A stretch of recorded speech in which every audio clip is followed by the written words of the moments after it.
Magandang araw sa inyong lahat mga kamatyas! Hay nako, Magnus! Yan ang titulo natin. Bakit? Tinamaan na ng tinamaan si Magnus. Laki na ng minus ng rating niya.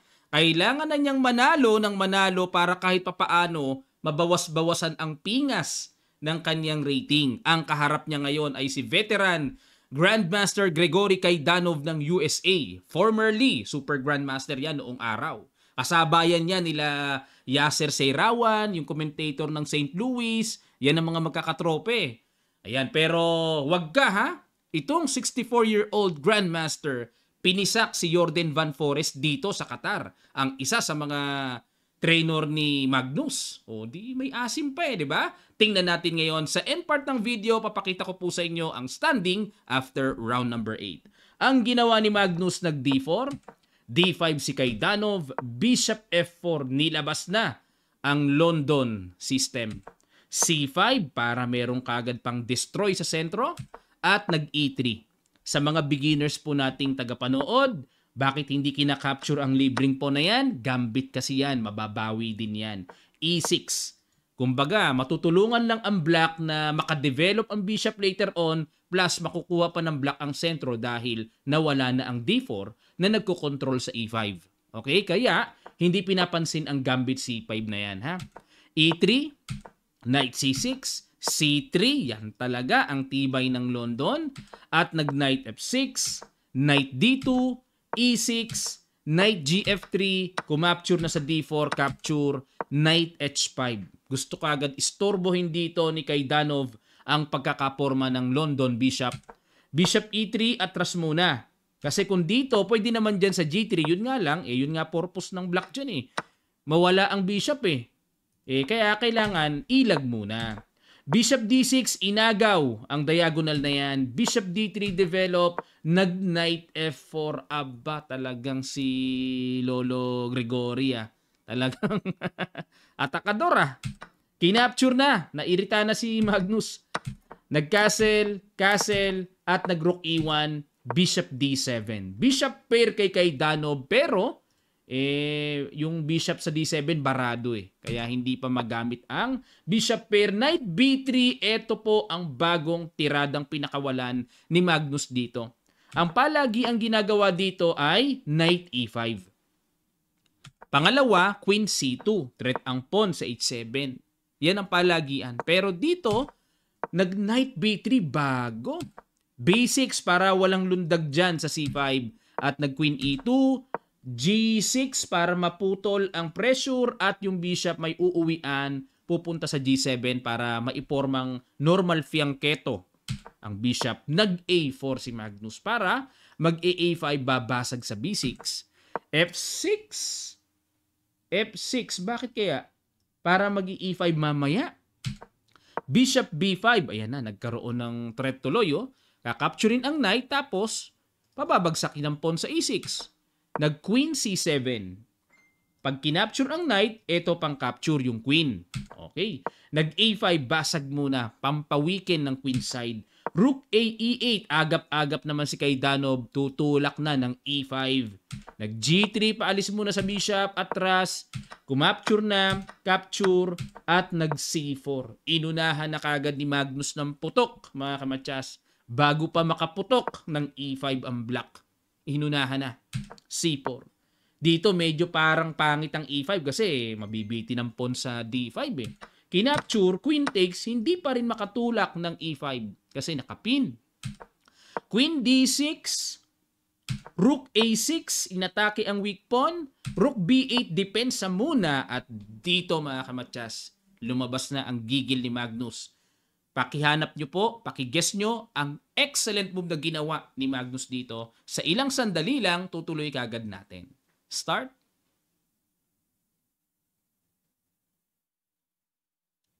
Maraming salamat sa inyong effort. Congrats sa mga nakakita ng Knight C5 sacrifice. Threat ang bishop, threat ang pawn sa E6. Nag-Knight D4. Ang ganda naman ng counter-attack dito ni Kaidanov. Good move. Pero teka muna para mas maunawaan natin. Ano po ang ibig sabihin kung capturein ang sacrifice knight na yan? Magdi-d takes C5 lang pala. Malalim ano. Saan pupunta ang reyna? Halimbawa, ilagay natin sa C7 para protected pa rin ang knight. Mayroong bishop takes, capture at saka ka-capture doon. At pagpalagay natin king h8, rook takes c6. Mababawi din pala. Plus, may strong pass pawn sa c5. Okay? Balik tayo. Kaya dito nag-knight takes d4, knight takes d4, queen takes c5, rook a7. Ayun, tiniret ang bishop. Rook bd8, depensa. Medyo may mga bitin-bitin ah. Nag-b4, oh, di ba? Ang dami ditong tumpukan ng mga pyesa, oh. O, teka muna. Baka iniisip nyo, coach, kain lang yung bishop. Hindi, lilipad ang queen. O, di kainin muna ang queen, kakapture dito, nakatreat pa ang knight. Galing din magtimpla ni Kaidanov, no? Veterano, eh. O, pero meron talagang pang sipa talaga lagi si Magnus. Nag b4, queen takes, bishop takes, ayun na. Ang e6, napakainit. Rook fe8, ayun, dinipensahan, pero bad move. Dapat daw ang tira, b5, counter pa rin. Tipong pa 1 pawn down, ano? Pag kinapture ng knight, magbi-bishop d2, double attack. Ayun lang. So may mga sequence na ganyan pala, pero medyo mahirap makita yung b5 eh. Nag-rook fe8 lang, b5. Good move naman ang nagawa ni Magnus. Naunahan niya. Nakita niya siguro, na-miss niya yung b5. Oh. Unahan ko na to. Bishop c8, threat sa knight, knight c6, counter threat, rook d6, rook c7. Ayan, forma-forma lang, relax lang sa 7th rank control. Bishop d7, bumalik, bad move ang binigay ng computer engine. Dapat daw ang tira ay king h8. Prophylactic lang, iwas lang din sa pin para makapush na rin ng e5, no? Makawala ang bishop, pwedeng ilagay sa f5, g4, or h3. Yun ang tira. Pero, nag-bishop d7, eto. Rook a1, accurate move. Dadagdagan ang puwersa sa 7th rank control. Mabigat yan. Bishop f8, rook a7, kinapture na ang knight. B takes c6, rook d1 checking g2, at nag-rook c1. Ayan na. Kumbaga, nangi-istorbo na lang dito si Kaidanov eh.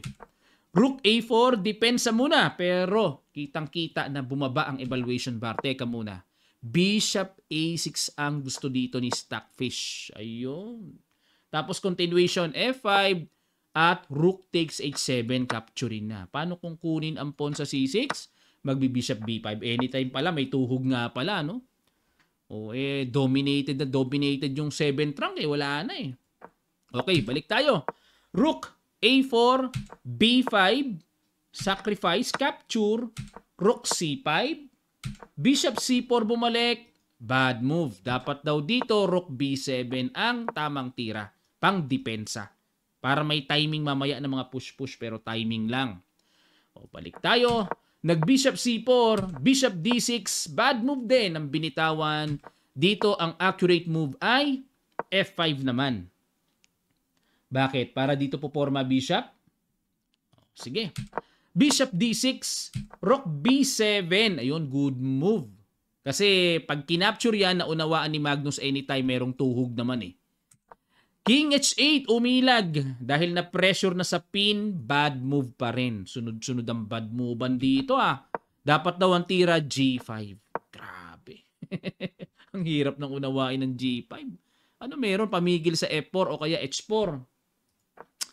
Ay, king h8. Ayan, dito, second puzzle tayo mga kamatsas. Lumabas na naman ang excellent na hataw ni Magnus. Sa ilang sandali lang, tutuloy kaagad natin. Start.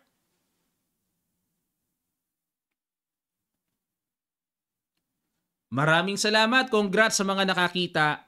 Bishop takes e6. Excellent move. Nag-rook e7 lang. Bakit? Kasi pag kinapture po yan, mayroong rook a8, may back rank matchas na pala. Ihaharang ang bishop o kaya torre, pampatagal na lang matchas pa rin. Okay? Kaya nag-rook e7 na lang, kinapture, capture, and simple rook a8 check, paangatin ng king para mapin. At kumapture na sa pawn. Pinakapture na bishop. Kasi kung didepensahan pa ang bishop, ipupush lang eh. Baliwala din eh, di magkukwin din, lalaglag din ang tore. Kaya ang logic dito ni kay Danov, capturing ko na yan. Wala na eh. Kinapture, King F8, check, at dito nag-resign na. Bakit po nag-resign? Kasi kapag nag-King E8, may Bishop D7, iiwanan na ang tore, makuha lang ang isang tore. Lamang na isang pyesa. Okay? Yan po, no? Talagang kahit pa paano dito ang chance na lang ni Magnus makabawas-bawas doon sa sugat ng rating niya. Napaka-risky kasing sumali yung ganitong rating sa Swiss. Napaka-risky. Tinamaan siya eh. Ito po ang standing nila after round number 8, penultimate round. Silipin natin sino na ba ang nangunguna. Nangunguna si Erigaisi Arjun. Itong si Erigaisi, napansin ko magaling to sa Swiss system, mga kamatyas. Meron din siyang isang malakas sa tournament, Dubai yata yun. Siya rin na nag-champion. Magaling sa Swiss, si Erigaisi. Naranayan, Sindarov, yan po ang pagkakasunod-sunod. Nakamura, nakasabit pa rin. So may chance pa rin mag-champion yan. Depende sa magiging resulta ni Erigaisi at kung maipapanalo ni Nakamura sa last round. Nakasabit pa rin eh, oh. Pang-5 siya, tied with 6 points. Okay, si Magnus pang-11. Pag nanalo siya last round, papasok siya sa top 10. So not bad. Ang chance na lang dito ni Magnus makabawas-bawas sa sugat ng rating niya. Yun na lang. Para kahit papaano medyo okay pa rin ang performance niya. Ayan po ang pagkakasunod-sunod. Nasaan si Suleyminov? Nako, kamustahin natin ang isa sa mga sumira ng diskarte ni Magnus dito. Suleyminov. Si Kaidanov pang 38. Hindi ko na makita si Suleyminov ah. Ayun, pang number 48. Ang score ay 4.5.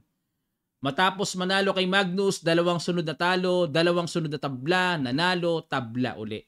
Ayun, Suleyminov. Yan ang unang nakapuwing eh. At si Kartikeyan na nakadali naman kay Magnus. Kamustahin natin. Pang ilan siya? Ayun, isa siya sa mga tied with 6 points.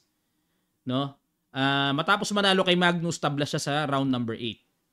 Okay, yan po ang update dito sa penultimate round ng ongoing Qatar Masters. Abangan natin ang mainit na mangyayari sa last round.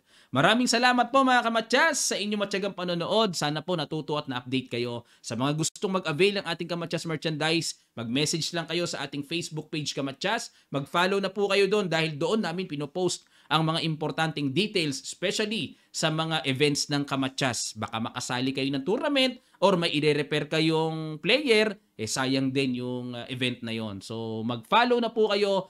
Type nyo lang Kamatyas sa Facebook, lalabas na yon. Maraming salamat. Magkita-kita pa tayo sa mga susunod pang videos.